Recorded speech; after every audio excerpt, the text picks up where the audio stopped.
Yo, my peoples, what's up? Welcome to Shelf Stories, the channel that tells tales from games, books, and life. I am your host, Jason. Thank you so much for stopping by to this crossover extravaganza. So I'm going to throw it over to the gentlemen who are guesting with me so that they can introduce their podcast. Thank you so much, Jason. It's great to be here. I'm Pete Steele. And I'm Andrew Miller. That's right. That's how we begin all of our episodes. So it's very familiar to us. We host the podcast, Two Can Play That Game, which is a podcast that's all about two-player board games specifically. And so every episode, we tackle a new game and we tell you our thoughts on it. And we also tell you a bunch of stuff that are not our thoughts on it, that are our thoughts on other things too. We like to think of it as kind of like a non-traditional board game review podcast because we kind of go off the rails and we enjoy going off the rails a little bit into some weirder territory, I guess. Which I find is actually kind of germane to the two-player genre because, like, if you're two players, like, okay, if you're four players at a gaming, like a cafe, right? When we were at cafes, we're in the land of COVID as we were. Yeah, right. Yeah, I'm there. I'm there right now, Jason. Yeah, right. So you walk into a game store or a cafe, and people are hovering over a four-player game, and Lord help you if you want to get in with that game, you have to wait and do not disturb the table. But when it's a two-player game, it's just people going back and forth, chit-chatting. We're doing this. I'm going to do this to you. So like I can understand how your podcast can kind of like encompass a little bit more of that kind of chitter chatter. Yeah, exactly. And Andrew and I have known each other for a very long time at this point, and we kind of use board games as a bonding experience in and of itself. So this just kind of grew out of that anyway. So for us, it's just it's not really the background while we talk to each other, but it is right alongside us, hanging for the most part. So yeah, I'd say if you can't have a good conversation during your game night, what are you even doing? I mean, that's what it's all about for me, Well, that's a good point. We've covered a wide range of games at this point, Jason. Some that allow for a little bit more chit chat, and some you got to focus on if you want to win. Know what I mean? And Andrew doesn't know a lot about that. Just kidding. Just burning them, burning them right up front. What's this winning thing? Yeah, right. So he likes when I kind of jab him a little bit.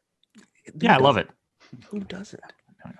So we are, so Pete and I were talking on private DM, and Pete's been keeping track of Shelf Store, so he reached out to me and said, thank you very much. And so I found out about the podcast and listening to the two-player stuff, and then so our thing is cooperative games. So a Shelf Store is a cooperative gamer. I'm also in the One Stop Co-op Shop. The podcast also the One Stop Co-op Shop podcast. So hello, podcast listeners. Hey. I am on Zoom, and on Zoom I'm showing off a little bit of One Stop Co-op Shop swag. So we decided to do a little bit of a crossover talking about two-player cooperative games. Of which there are legion. There are so many. Yeah, right. Very common genre, As in very few. So few. I was because I have the ones that I know, and I was looking. Oh, which other ones are out there? I could use this opportunity. Wait, nothing. Yeah. What? Yeah. So it's a big hole in the market. I mean, we would jump all over that. I mean, I think that would help out our friendship a lot if we could be a little more cooperative, not always fighting each other so much. I know. Jason, I'm done with this guy, Andrew. And it's mainly because no one's making board games that can allow us to, actually have a good time with each other. So we have a conversation in two parts. One, I want to know why, and I know these gentlemen have some ideas about that. And two, there are a series of games that are 1 and 2 player. We've spoken about them many times here on Shelf Stories and the One Stop Co-op Shop. The Oniverse games. I currently have a series of solo playthroughs moving up on the One Stop Co-op Shop, but they do also play with 2 player, and that is not an experience that I always have. So I'm excited to look at the Oniverse series from the lens of a 2-player, because some of my ratings change radically when it comes to 2-player. So we can get to that. But first, I want to go to Mr. Miller over there. Mr. Likes to be the butt of jokes, or pretends to like to be the butt of jokes. But you had some thoughts about there just aren't that many 2-player only cooperative games. Like I can think of, they literally you can really count the good ones on one hand. On one hand, yeah, it's very true. So you had some thoughts. Well, I just think that no, they don't. Like I said, they don't really have too many out there for us. And the Oniverse is probably our best best example of cooperative games. Pete and I haven't covered any on our show at all, and we always say we like the games that, even if they're not cooperative, the ones where you're kind of playing next to each other and you're not necessarily getting into combat. Patchwork comes to mind, where you're just kind of peacefully building a quilt next to each other. You're not getting in each other's way too much. Right. There's levels of tough competition. There's levels of direct conflict in these games, right? And some of them are direct conflict. Sure. Like every move you make hurts the other person, and it's real, sadistic or whatever that way. And then there's some like Patchwork, which was one of our favorite 2-player games, where you're just kind of doing your own thing and you're doing it alongside the other person, and you have a little bit of interaction, but it's not so much about directly hurting the other person. It's really just kind of about mainly doing your own thing. And so I don't know. I mean, Andrew might have like one side of that more than me. I don't know. I like a good conflict every now and then, you know what I mean? Especially with Andrew, because I know him so well, you know what I mean? But here's the problem though, is we gotta keep our friendship intact here, because we're famous on our podcast for, it's the podcast for people who only have one friend. So if we get into too big of a fight over a game, that's it. We got no friends anymore, and then we're playing solo games. So Jason, if I'm not friends with Andrew, I'm not friends with anybody. That's it. It's my one friend. You know what I mean? What do I got to do? I got to get a dog all of a sudden? You know what I mean? Land That's of COVID. Expensive. Mm-hmm. Yeah, exactly. So yeah, we do have to be careful. We try to keep that in mind. You know what I mean? See, me, I drove my one friend away a long time ago. So I've been solo gaming since 2016. I had a podcast for solo games. Yeah, well, you seem to be doing okay. So maybe it's not so bad. Actually, Andrew, I'm going to talk to you after this call, maybe about kind of splitting. You know what I mean? Just get him out of here. Well, why do you think that is, though? I mean, I think so. There's a couple, right? Like the Fox and the Forest duet came out last year. It's a pretty solid game, trick taking, very interesting. There's a game called the Ravens of Three Sahashri, which is a limited communication game, and like very asymmetric, like one person puts together a puzzle that guided by the other person. I love that game, but it's very cerebral and weird. And then another game called And Then We Held Hands. This was a Kickstarter. And it was like trying to get into each other's heads and play cards and move a marble along a ball, like, not me being able to communicate. So like wonky games, like really wonky, you're not going to get, they don't have normal play mechanics is the idea. None of them have normal play mechanics. So I'm wondering why don't we just get like a standard, pandemic-y co-ops? Maybe it's because most of the co-ops play 2-player, but like, I don't know. Like, I just feel like it's like many co-ops, they play better at the higher player counts. They don't really like, it's like different at 2. So I'm just, you're exactly right. Yeah, at like Fox and the Forest duet and Codenames duet are probably the closest we get to like, because they literally take the mechanic from the base game and then they made it a 2-player game essentially. So they're the closest that we get to like a normal play mechanic kind of in a 2-player game, co-op game. But I the only thing I can think of as to why this is, because like you said, you cite the fact that there are just a ton of co-op games out there that can be played with 2 players if you want. It can play, anywhere from 2 to 8 or whatever. A lot of those games, like you said, like Pandemic or whatever, it's like you can play that with 2 players if you want. It's just a different experience. And so a pure 2-player co-op is more intimate. And I think that's what I appreciate about your perspective. Like you lean into that intimacy. We're very intimate. Yeah. And you're right. We do lean into the intimacy for sure. And we're comfortable with it. I think it's just because the games designers probably, when they picture 2 people playing a game against each other, they're picturing them going up against the other person, I think is the bottom line. You know what I mean? And we probably, honestly, maybe all 3 of us should get together and try to help break that thought process. That's what we're trying to do right now. If we don't break that thought process, the designers won't make the things that we need, you know what I mean? Which are intimate 2-player co-op games, which is what we need.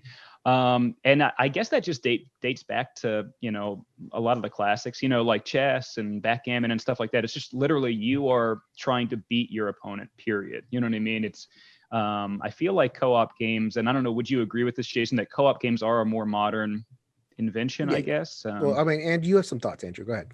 Well, no, I was going to say, I think it's definitely, now you made me think about it. It's probably a cultural thing, going all the way back. It's like, oh, well, we have to fight, it's like, it's like in our human nature from the ancient times, like Pete said, some of those ancient games, it's always head to head.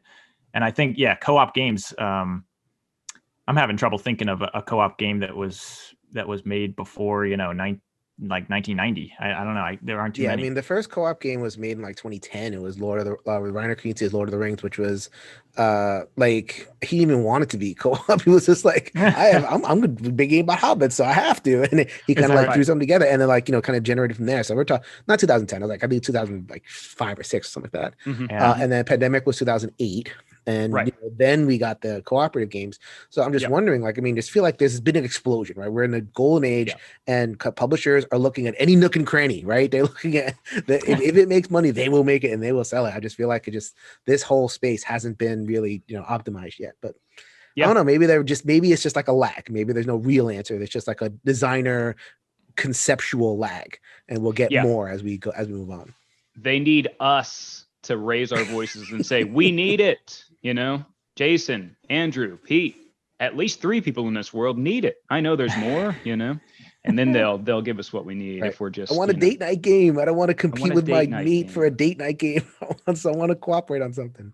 Yes, absolutely right. Well, that's a great point, actually, too. If you're trying to form a romantic relationship, Pete and I, Pete likes to read online reviews of games on our show.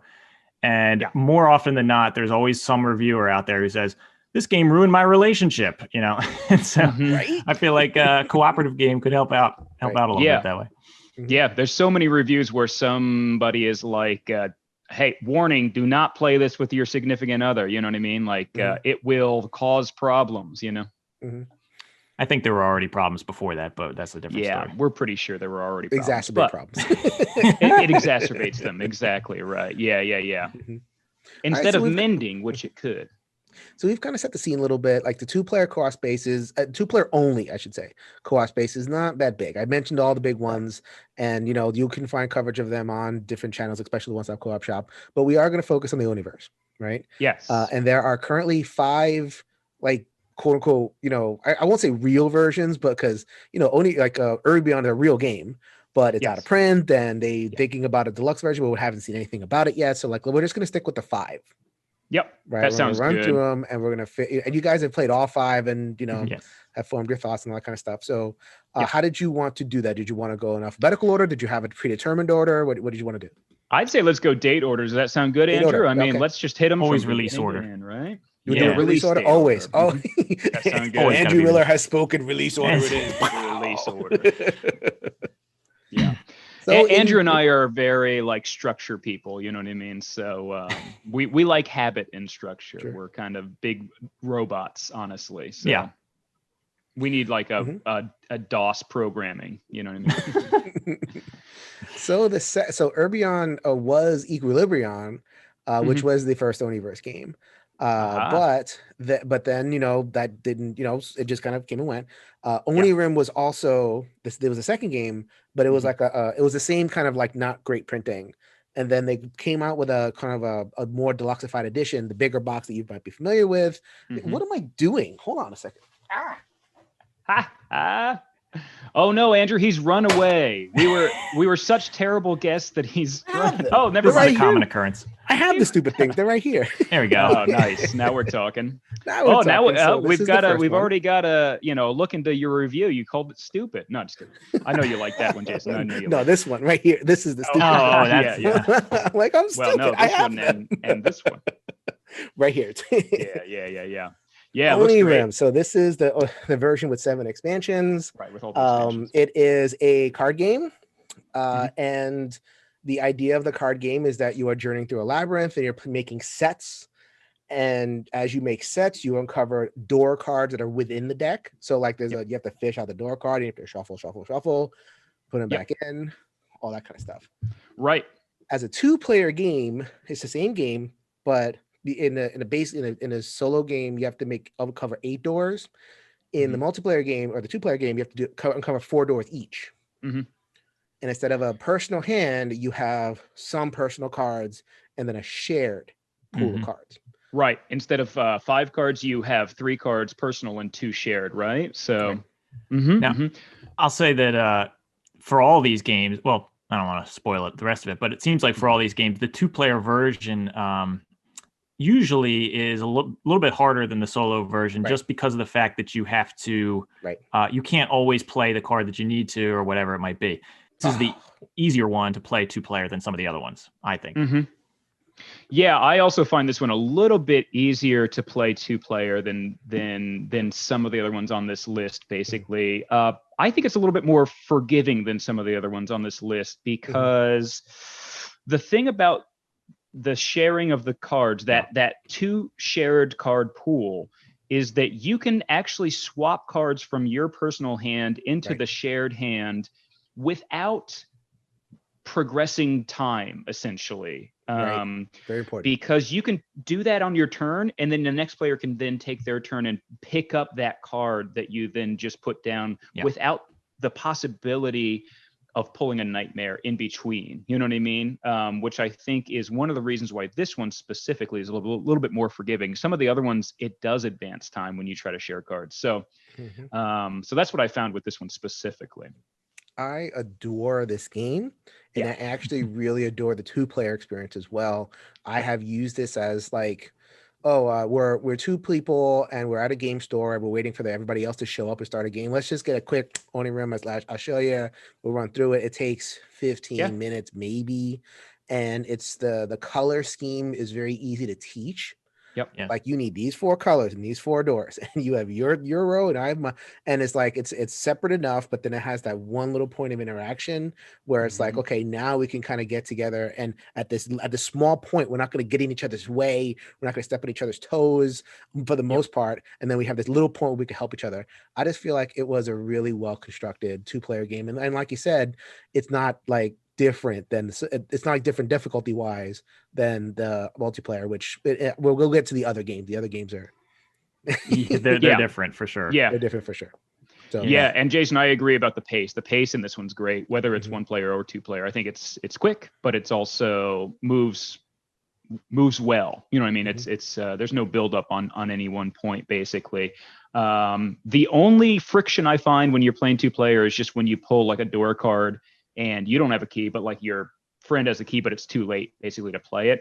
But that's another thing about this game that's kind of forgiving, is that because of that shuffle, the purgatory deck or whatever, because of the fact that you shuffle it back in, limbo, it doesn't disappear. Limbo. That's good. It doesn't just disappear forever. You'll get back to it. You know what I mean? So no, Onirim is a magical game at 1 and 2 players. Very much enjoyed it 2-player. And so like you said, it's easy to learn, probably the easiest of these to learn, I think, which is important for me. I always say this, I need a quick, easy game these days. I'm a dad of 2 little kids, and it's just like, I don't have time to sit down and play for an hour or 2, especially with a new game. So if I'm going to recommend one, it's probably this, if you've never played any of them. All right. So in a way, we're starting off like really, really high. It's almost like we have nowhere to go but down. But well, we'll see, people. At the end, when we come to a summary point, we'll kind of rank them a little bit. But for now, we're just going to go through them, and then we'll share our thoughts. So the next in the publication order is Sylvion. Yes. Sylvion, for the podcast listeners, I'm holding up the box right here. It is the forest-themed tower defense game. So also card-based. And at this point, I'm like, the Oniverse is going to give me cards. And that's it. And they kind of, they made a different direction later, but like, I'm getting cards. So then it's like, I describe it as Plants vs. Zombie, the card game.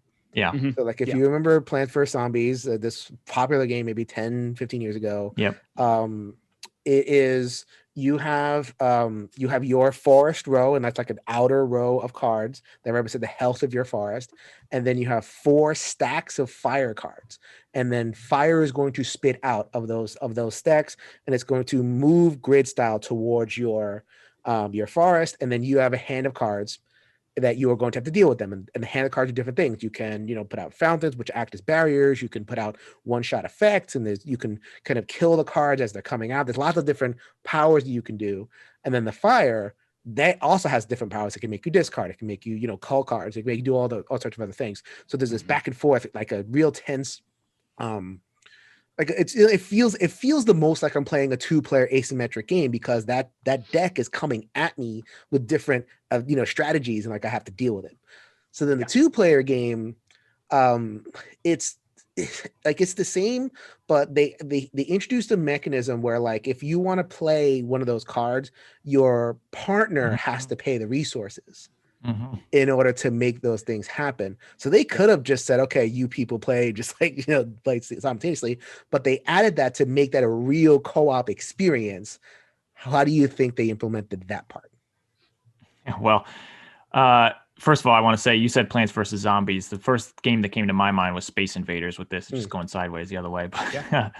But, but no, I think to me, this was the most frustrating one to play 2-player, because like you said, you might have a great card, but it's your partner's turn and you can't use it. So then you get into kind of this like little argument over like, well, I have this card, but I don't want to give up my cards. It's like, well, why don't you just pay that one? Well, we might need it later. So it's like, you kind of almost, you have to let go of this feeling of possession over your own cards and be like, well, okay, it's for the greater good. It's for the team. And so there's a lot of compromise that happens there. It's kind of like a real relationship, in real life. Oh, yeah, definitely. Okay. I fully agree. I mean, in stark contrast, right, to Onirim, we don't share cards. Instead, you actually have to pay for your opponent, for your partner to play their card. You know what I mean? They can't give it to you. You actually, and not only can they not give it to you, you have to actually pay some of your cards to make it happen. So already, like you said, there's some conflict there. But also, like Andrew pointed out, because you can't share them, there might be a time when you need, like, I can't tell you the number of times when I needed a hedgehog because we flipped something over and I was like, we definitely don't want that for sure. And it's like, well, it's not. And Andrew had it and I didn't. And I was like, well, dang it. You know what I mean? Why didn't you tell me you had it? It's like, you know what I mean? I was going to wait for something else. Right. Not that bad. Or even just like, or even he did tell me he had it and it's just like, yeah, but I can't access it. And now it's too late. We needed it right now. That's the thing about Sylvion, is that unlike, also in stark contrast to Onirim, time marches on between the two turns. You know what I mean? So literally marches on. Yeah. Literally marches from right to left. And so if I flipped over a card that I needed a hedgehog for and I didn't have a hedgehog and Andrew did, it's too late by the time Andrew can, you know what I mean? Because that only takes place when you flip it over. It's done. One moment in time. You know what I mean? Right. But on the flip side, there's some cool stuff, because when you get into all of the different animals, there are some combos that you can work on, which you probably know from if you've played at Solitaire. You know, you've worked out some combos in your head of some of the animals. Oh yeah. You do like what is it? The squirrel and dove. Yes. See, yeah, I told Andrew that you would know this, Jason. I said he would love. He's going to love it. We were talking about this before. He said he's going to know the squirrel dove combo. He's going to know the squirrel the dove playthrough combo. that I did. I constructed my deck specifically for squirrel dove. I had 4 squirrels and 4 doves in the collection. Yes. So I'm just like, I'm getting this playthrough over with. I'm just going to cut cards. We're just going to get rid of all the cards. Get straight to the squirrels and doves. I love it, Jason. Get into it. A And man it's not after the my only own one. heart. Like, you mean like elephants and fountains. Yeah. So like, or Yes. the whale. Which one is the one that directs? I forget which one. The whale, yeah. The whale. Mm-hmm. Yeah, so the whale, like a whale into 4 fountain is also like a killer combo. So like there's a lot of different wrinkles that you can approach it. Mm-hmm. So that's very fun as 2 players to be like, hey, Andrew's got the squirrels and I got the doves or whatever. And it's like, haha, now we're talking, you play the squirrels. And then next turn, I'll play the doves. And then you like high five each other or whatever. You know what I mean? Like that's fun. You know what I mean? Pulling that off is more difficult because the resources are more limited. Absolutely. That's kind of what we had. Absolutely. And you mentioned like Andrew, that it felt like a real relationship. Like real relationships have moments of like kind of like, sacrificing for the other, but they also have moments of mutual benefit where like everybody wins. And Sylvion don't give you that. Sylvion, there's no mutual benefit in Sylvion. You're always paying. Yeah. yes. Okay. Good point. You're always paying. So it was that. So Sylvion was a rough one for me as well. 2-player. Yeah. Mm-hmm. I mean, fun has its fun moments for sure, but definitely can be frustrating just because of the limitations. Okay. So that was Sylvion. So now the next one in the publication order is I have all my boxes over here. You should see me like it's all like a mess right now. Nice. It's all good.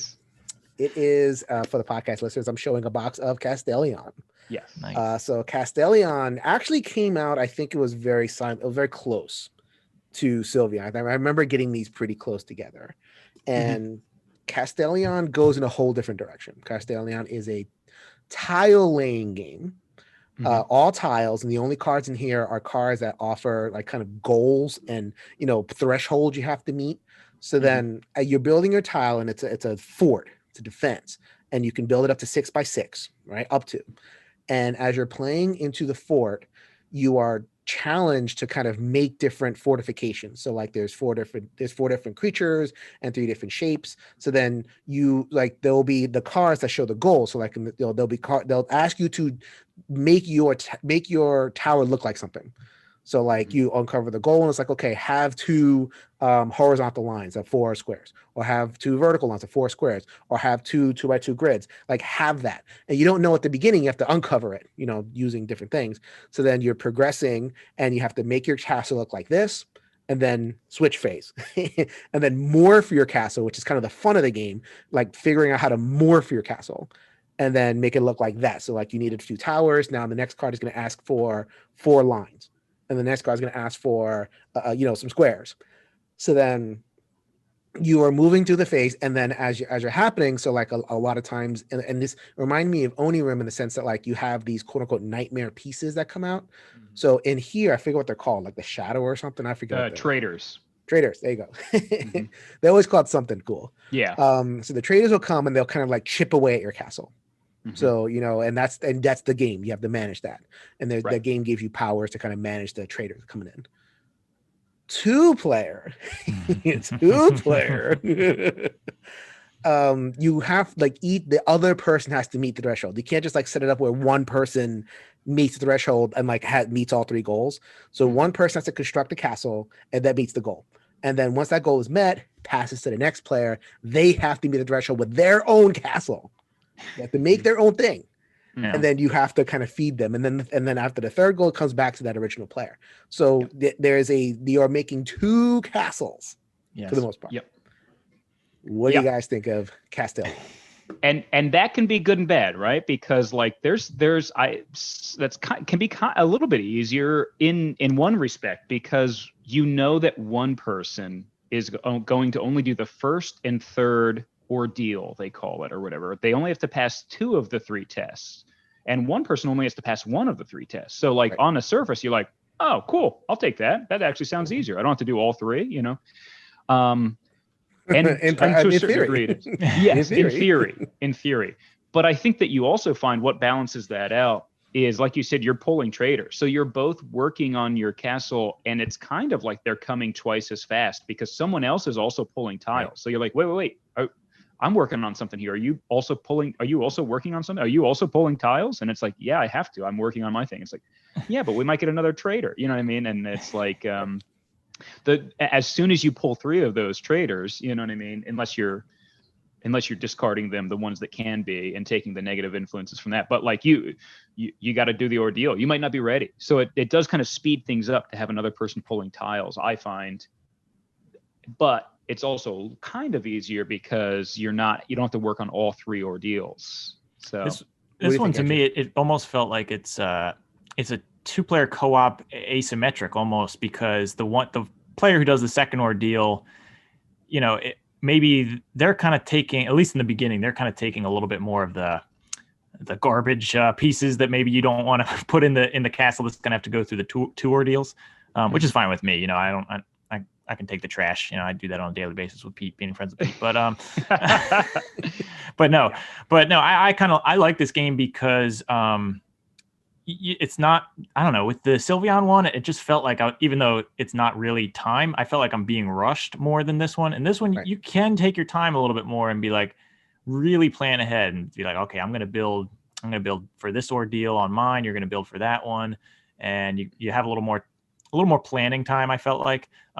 You can just get totally unlucky though and just pull all 5 of those traders like right in the beginning. There's nothing you can do about it. So right.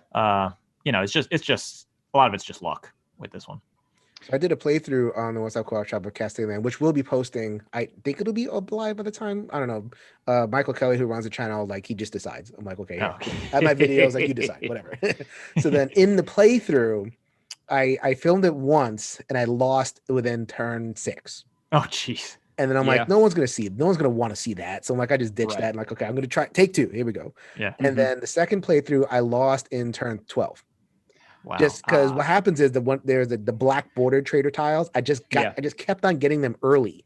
Right. Yeah. And there's nothing you can do. The game gives you nothing to do with that. There's nothing you can do. Yeah. This is maybe one of the least forgiving, right? Maybe reshuffle and go again. Yeah. So like after the third play, it's like I reshuffle and go again. It was fine. So that's solo. Cooperative. Oh, I hate this game, Cooperative. I hate it. All right. I hate it. It's okay. So exactly what you said, Pete. It's you don't feel like you have enough. Like it's the same amount of tiles, but you're trapped to be responsible for 2 castles. And so what ends up happening in practice is one person is working on the castle and the other person is just taking a bunch of garbage.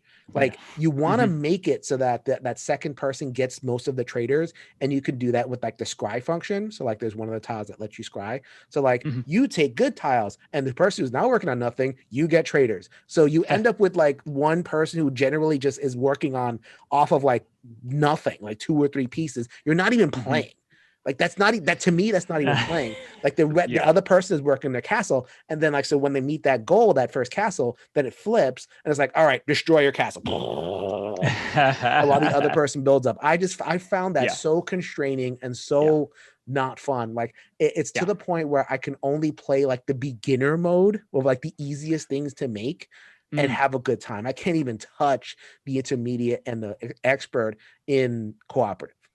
Yeah, I gotcha. I think Andrew and I had talked about that at some point, how you have to really think of it as you both own both castles and you're both putting together both castles at the same time. It's one of those ones where like you definitely can't do, like if we tried to ever do the silent one of this, it's like that's over. I would never look at Andrew again. You know what I mean? Like it's you have to talk it through, and you have to kind of like honestly, you have to be close to the person. I feel like really helps, because then you can just be like, listen, can we all agree that we both own both of these castles? You know, we can share. And when you have nothing in front of you, it's nothing personal. Right. It's right. And the one that happens to be in front of you stinks. Yeah, it's, you know what I mean? It's like, it just so happens I've got the 3-box castle that is like bombarded with traitors. But don't worry, my castle is good, so it can be our castle. Get out of here. That's perfect. Right. Exactly. I don't buy that for a second. This game stinks as a co-op. Oh my god! And I like this game. It's like so. I ranked it solo with Liz Davidson from Beyond Solitaire, and this was my number 2. Or number 3. This was my number 3. Right. Yeah, it was really high for you. Yeah. Like higher than Sylvion, higher than the other ones. So like as a solo, I like it a lot more than most. Co-op. No. Yeah. It's the Shelf Storage Raspberry right there. Yeah. I guess I'm kind of even with both solo and co-op for this one. For me, this one doesn't really light my fire either way, honestly, because Andrew and I are both huge tile laying guys in general. I know when you were talking to Liz, you were kind of like throwing up a little bit, Jason, when you talked about like Carcassonne. But Carcassonne is one of our favorite things to play. You know what I mean? Period. When you went on the video, I was vomiting tiles. Oh my god, Carcassonne. right. It didn't seem like you were the biggest Carcassonne fan, to say the least. But we're big fans of like tile laying. So like in theory, like we should really like this one. But I personally, I get a lot of like Tetris from this, and I've never been a Tetris guy personally. So like the sliding and the arranging and stuff like that is not my thing, honestly. So maybe for me, co-op actually made it a little bit more fun, just because I was like, well, I'm doing it with somebody else. You know what I mean? So what about you, Andrew? What's your final judgment on that? No, I agree totally with Pete. I felt like it's kind of like when you're taking you back to your school days, you're working on a group project with somebody and you know, even if I'm sitting there with the garbage, I know that I can jump over to my partner and be like, hey, let me do some of your part. You know, there's always that one smart kid who wants to take over the whole thing. I'm like, fine, if we can win. And in this game, you get to trade the smart kid card. Yeah, right, exactly. So no, I mean, this is not blowing me out of the water how great it is, but it's also, I'm not giving it a raspberry like you, but that's fine. Oh, cooperative tiles. I love the Anyway, passion. cool. So that was Castellion. So then the next game, this one took a little bit longer to come out. I think the Oniverse of that, like we were really excited, like, oh wow, how many of these card games we're gonna get? They're gonna be great. And then this one took a little bit of time, and now it's definitely very much slowed down because I think the designer is kind of like, I don't know about like what sales like, because like Onirim was like a huge success. App and everything, and then the rest of them were like, okay, these are good games, and then but it's not lighting people's world on fire, but whatever. I like them. Keep on making them. As typical consumers were like, give me more, and the poor designer's like, okay, I'm trying my best. And the publisher's like, well, can you tell like 10,000 of your friends to keep on buying them? No. Right. The next one though is Nautilion. Just I'm holding up the box for the benefit of the podcast listeners. Nautilion is a roll and move game. So I remember when reading designer diaries. I was really into the Oniverse, like whatever news came out. And the designer diary, Shadi Torbay, he says, I wanted to take on the challenge of making a good roll and move game.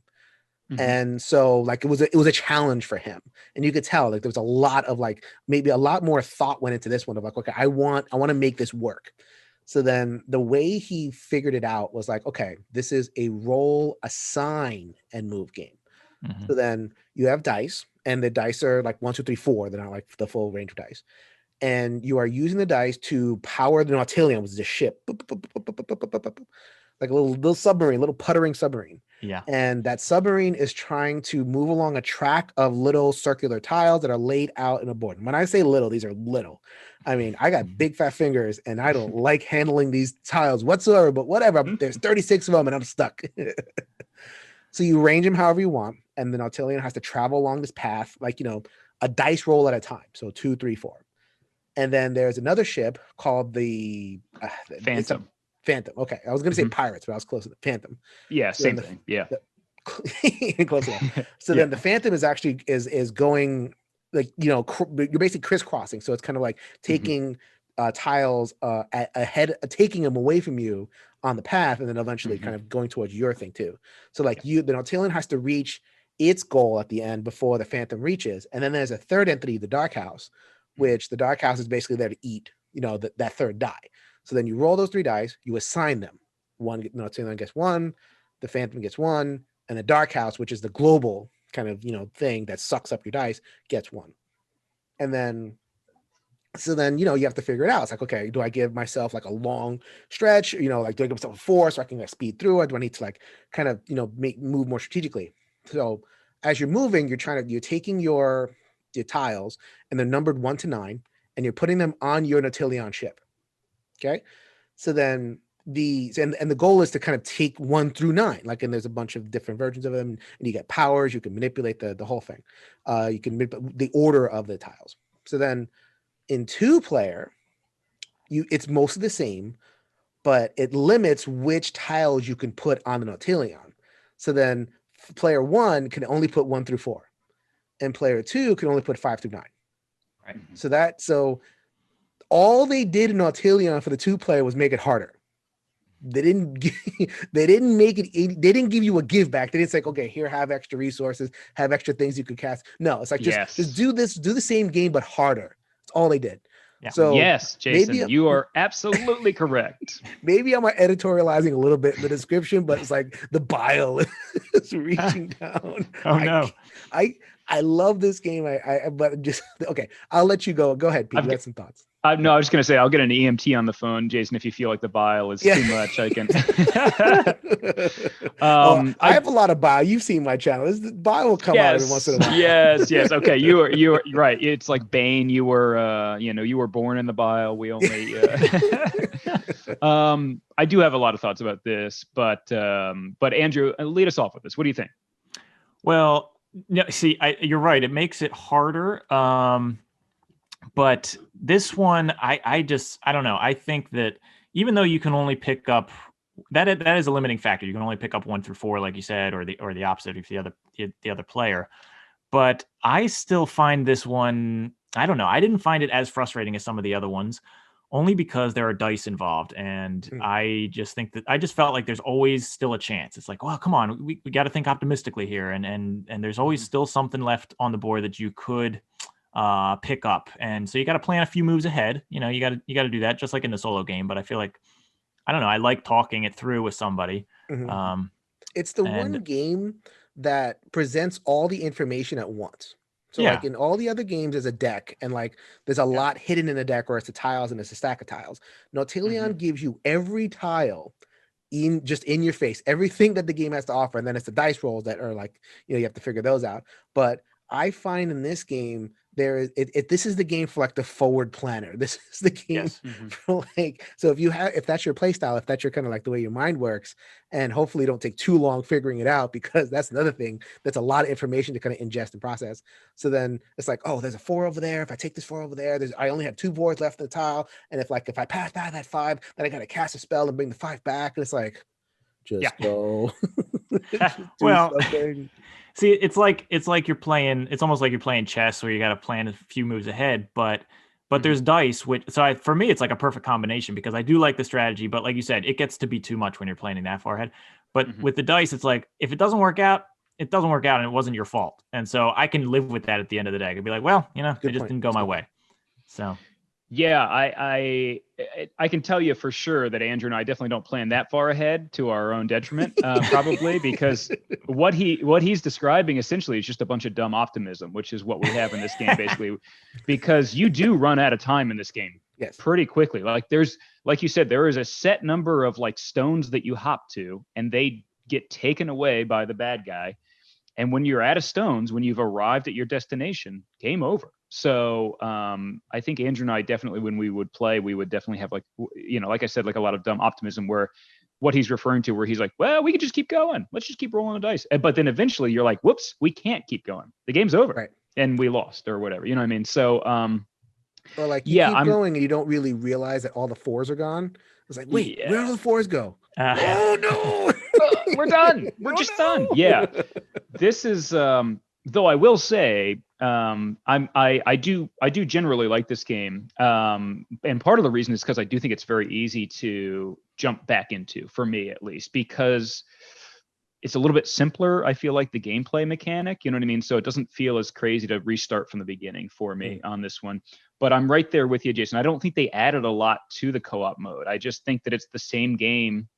You do exactly the same stuff, but you just can't do as much, because like you said, it's harder. It's more limited. Like, they don't give you, and like the thing about, we haven't talked about any of the expansions, and like, because that'll be a long time. So like the way a Oniverse expansion usually works is that they give you something and take something away. Like all of them give you something, take something away. Or like they give you like a goodie, but then they make it harder to do X, or whatever it is. It's like a give and take. But like these 2-player modes, it just feels like so many of them just make it harder. Yeah. You know? Especially this one, because like you said, some of the other ones actually give you something when they're taking it away. The only thing I think that this game gives you in the co-op mode is that if you can't pick up the crew member, at least you get another reserve that you can use for spells. You can always do that. You can always take a crew member as a reserve. True. And you have to, right? If you land on something and in the 2-player mode and you can't pick up what you land on, you're like, well, all right, well, at least I have a reserve. Right. But and when you hear that, you're like, oh, that's good. Then you can more easily cast a spell later on. That should help you. And it's like, but it really doesn't, because there's so little time in this game that oftentimes the exchange rate of a reserve for a crew member is like way off. You know what I mean? It's like so much more important to have picked up a crew member than it is to have picked up a reserve, in my opinion. So it's I think the give and take is very unbalanced, like you said, in this one. Unfortunately, you know what I mean? And I like this game. I think Andrew and I both like this game, maybe even more than we like Sylvion and Castellion, just as a game in general, just like an experience.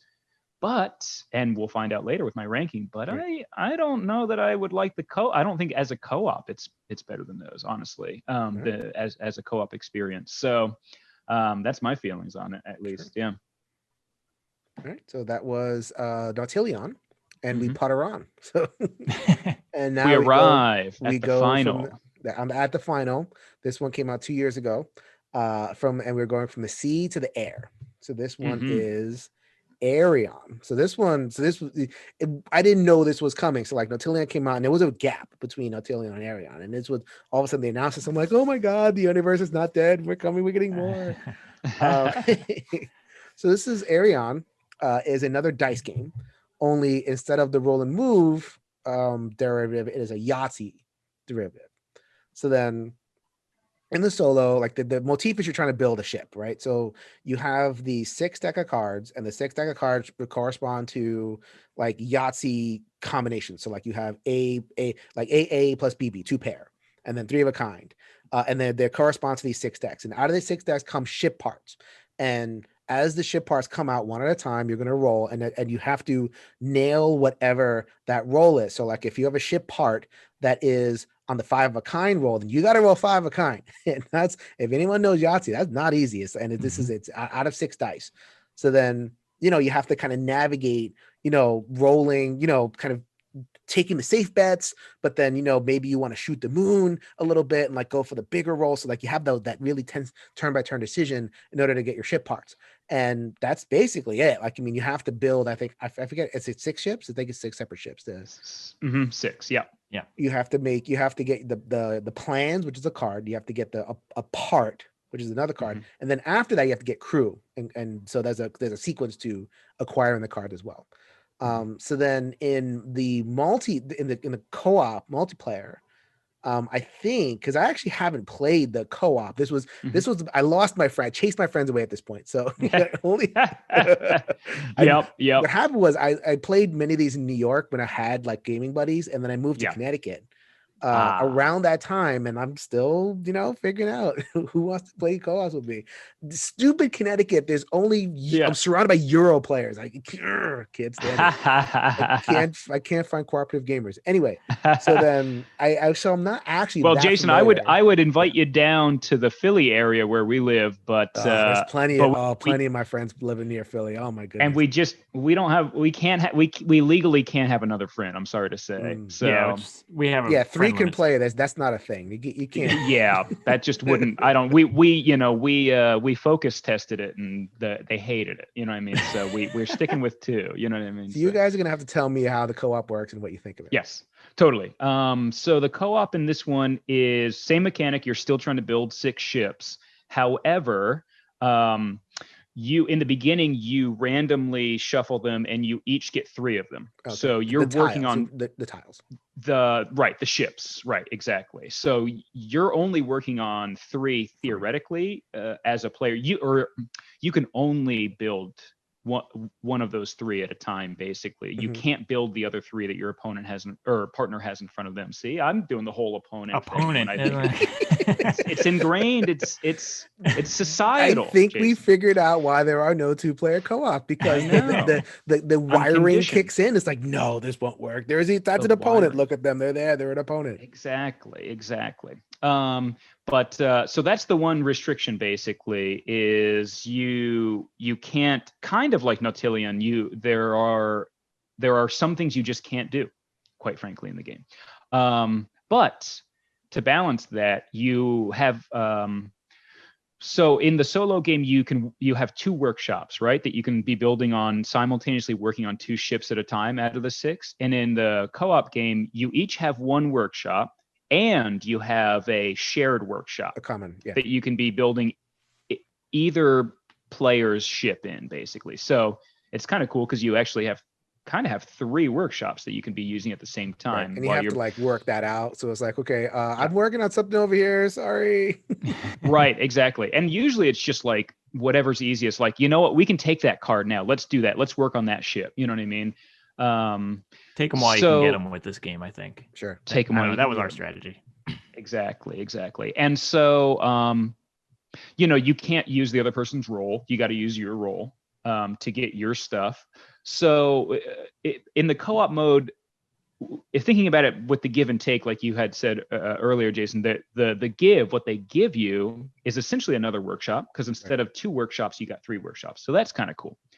But the take is that sometimes you'll just waste a roll or whatever. Like you'll have a roll and you just can't use it on anything that you can build currently on in your workshop or the shared workshop. Only the other person can. So that's kind of a waste of a roll. But I always say that that's kind of built into the game anyway. There's always some ships you can't work on because you started working on another one anyway. Mm-hmm. So I don't think that's a crazy take anyway. So I think the give actually outweighs the take in this one. So it becomes a little bit more of an more forgiving experience in my experience. Yeah, it almost makes, I don't have a ton of experience with the solo variant, but I feel like it almost might make it easier with 2 players in a way. Because you have that third sounds workshop. Easier. It definitely sounds easier in the sense that, like, in the solo game, that you waste a decent amount of rolls, or that you have the mechanism where you can discard a card from one of the piles in order to re-roll.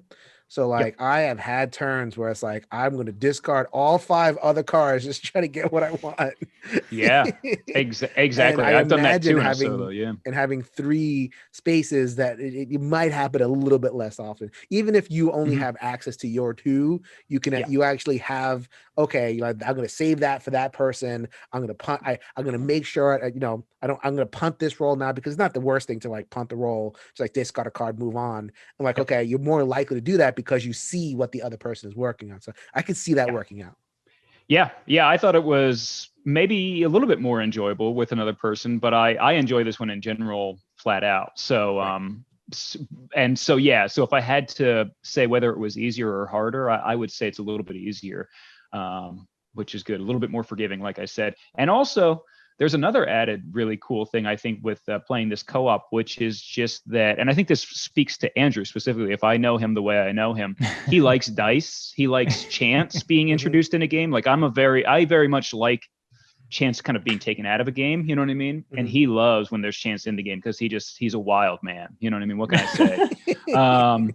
And so there is an element to the rolling of the dice specifically in this game, where there are times when you're playing at co-op when all 4 eyes are on the roll, and you are waiting with bated breath to see what that roll comes out as. And it's kind of cool to have another person in the room, like right next to you, or like even digitally, like we've done, where it's just like, what's that roll? You know what I mean? Like, just beaming eyes at the dice, basically. And if it's good, you go, yeah, everybody freaks out. You know what I mean? Much more than a card flip. Like, a card flip doesn't feel like you have as much control. Right. Exactly. It feels like it's already baked in and I'm revealing something. With the dice, it's like, I don't know what it is. It could be anything. Yeah. And there's that moment where they're still rattling around on the table. Maybe one's spinning like a top, and you're like, "Oh, what is it? I just did that one." Oh, that because the dice are constructed that way. Like, if you like these dice they're like tiny little baby dice, and they're with rounded edges. Many times where it's like, just stop it. Those things spin. Yeah, I was rolling them into the box top, and they were spinning like tops. Yep. Yeah, it was very suspenseful. It reminds me a little bit of I don't know if you ever had this experience. One time I did have this experience in, like, if you ever played craps in a casino where everybody is like on the same team in that game, and one person's rolling the dice, and if they hit, then it's like everybody celebrates together. So it's a good feeling when that happens. And when it doesn't, you can commiserate with each other. Yeah. But no, like Pete said, I love dice. I when I was a kid, we played Yahtzee all the time, so this is like right up my alley. Went through this is also Yahtzee takes elements out of poker as well. So this is like, I went through a big poker phase as a teenager. It was real cool. But no, so I love all that kind of stuff. And the third, the shared workspace in the middle, like I said, I think that might make it easier. It's kind of reminds me of Onirim, where you have that shared space in the middle. And I think some of the other games could have benefited from that. Maybe I'm not a game designer. I don't know how they could have done that, but some of the other games where it's frustrating, where we can't share our cards or whatever it is. I like that element where you have a shared space, and that's a big plus for me in this game. Yeah, like it, for instance, like in Sylvion, like if they did it like Onirim, where you had like 3 cards in your hand and 2 were shared that you could access at any time, it would make it a little bit easier. So maybe that's not what the designer, maybe that's not what Shadi necessarily wanted. Maybe maybe he wanted it to be a little bit more difficult, but for us, I think that maybe would have made it a little bit more enjoyable, just because it wouldn't have punished us so hard. So that was Aerion, and those are the 5 Oniverse games as we know them. So hopefully we get more, but that's just what we got. So let's get to the big finale. So let's rank them up. So Let's rank going them. to, let's go alphabetical this one. So we're going to go with Andrew for his first ranking of the Oniverse games as cooperative experiences. Should I go bottom to top or bottom to top? Bottom to top. Okay. So start with number 5. So my number 5, my least favorite, and still a good game, but I think it's no surprise. Sylvion for sure. I just felt rushed and I felt like too frustrating. Mm-hmm. Number 4 for me is going to be Castellion, for all the reasons we said. Right in the middle is number 3, Onirim. I feel like that's good. It's not, like I said, it's not great. It's not bad. I think it's fun. What a surprise! The 2 dice games made to the top of the list. Oh my goodness! That's just coincidence. There's not some dice right over my shoulder here or anything. Number 2 is Nautilion, and then number 1 is just Aerion. Is like I love that. I want to play it, every day if we could, but unfortunately we got to review other games. But no, I love that. Love that game. Yeah. So number 1 is definitely Aerion for me. So I'll give my 5 in next in alphabetical order. So my number 5, not a surprise. Castellion, I think, is a dreadful cooperative, like dreadful. Like I know I should be invested in the castle that my partner is building, but gosh damn it, I am tired of taking traders for your. I'm tired of jumping on those grenades for you. It's like if you reveal 2 traders and you reveal 2 things with your scry thing, I'm getting 2 traders. I'm losing my whole castle. That's just the way it is. I can't stand that. They needed to find a way to just put either more tiles in the system to kind of accommodate 2 castles or something. I just whatever. So that's number. So Jason's not a team player. We got that. I marked that down. I am a team player. I'm kidding. I'm just not like, I don't want you to have all the shine. Just like, give me something. I want something. So Castellion, number 5 with a bullet. Number 4, I agree about Sylvion. Sylvion, I think that you put your finger right on it. It constantly kind of asks you to sacrifice.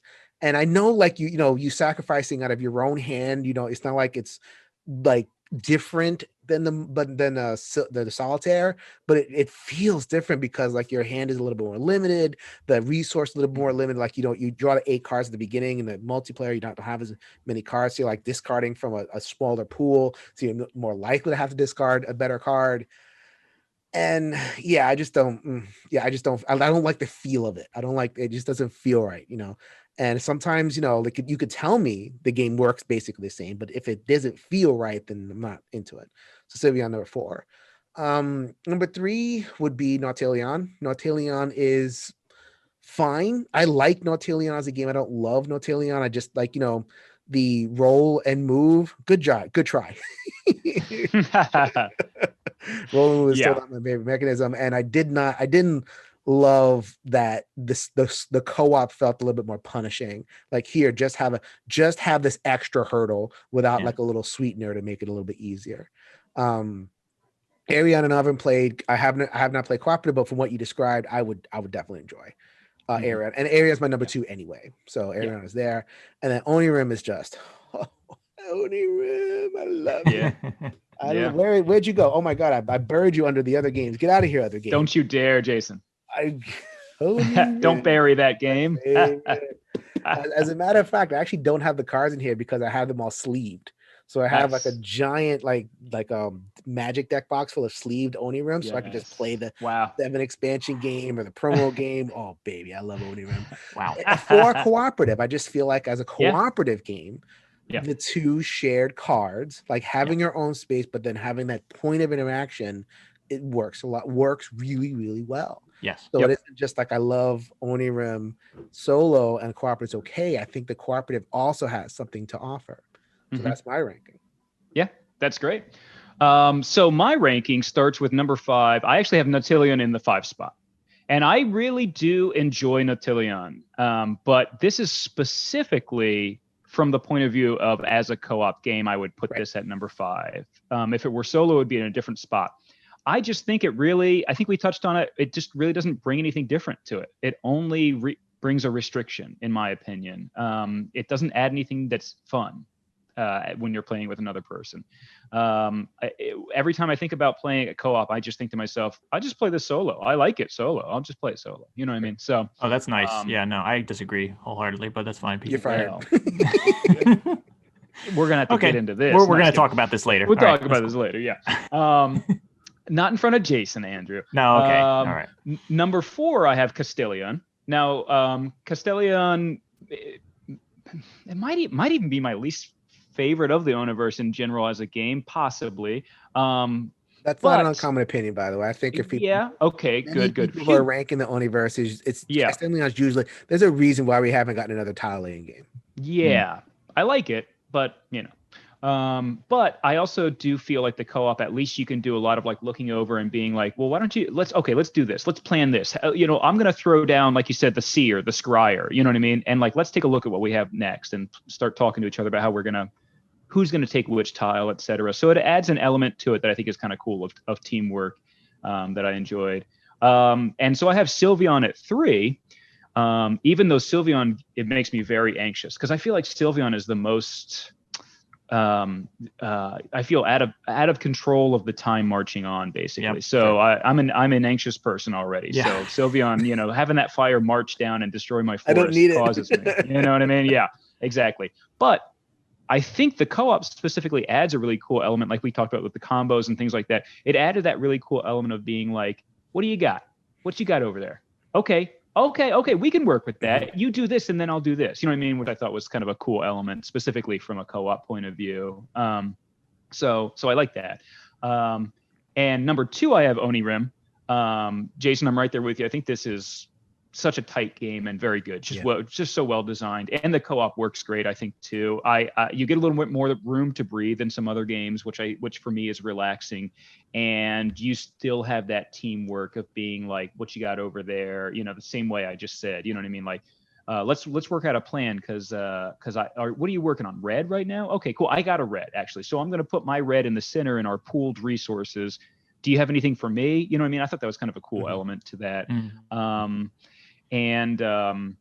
And then so number 1, I have Aerion. Andrew and I very much. It sounds like all 3 of us really like this game, quite frankly. I think it's really cool.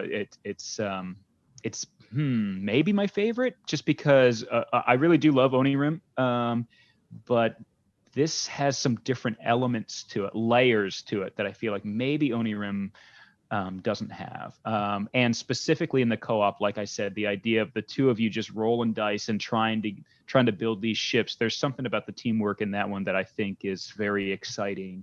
And because it's one of the most forgiving in the series, again, there's some breathing room there. So there's the conflict from working with someone else towards the goal. There's very little friction. You know what I mean? And because it's more forgiving, there's less obstacles that are going to get in your way, I feel like. So I think it's a great co-op game. Mm-hmm. So that was our run through the Oniverse Cooperative. Thank you very much for joining us. We are going to wrap up. Oh, hold on a sec. We got a finger. I got a surprise. Andrew's for got you. One surprise for you, Jason. We have an announcement of a new Oniverse game. You heard it here first, people. It's coming out. We got to redo the whole video now. Okay, no. I'm kidding. Shoddy, come on in. I got Shoddy Torbe. In my bathroom. He pops out. By the way, people. On our show, when Pete and I rank games, we always kind of average them out, and then we say, well, that's our final opinion, no matter what it is. So what I did here is I took all of our rankings and I added them up as we were saying them.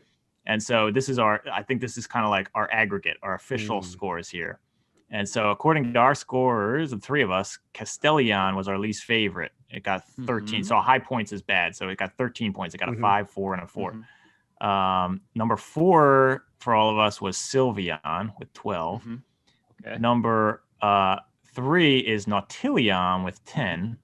Yeah. And then number 2, Onirim with 6. Right. And number that's 1 Andrew with and I skewed it. a 2, a 1, and a 1. 4 points. Aerion was number 1. So Right. Jason, you got to go along with it. That's the rules. That's so. true. That's true. Yeah, and go ahead and take Aerion and go ahead and put that in your ranking and see how and your like overall podcast ranking. So this was like a tournament. So like only one can survive. So like Aerion has survived the tournament, so it gets to go into your. It gets to represent the Oniverse in the absolutely in the land of 2 can play that game. Yeah.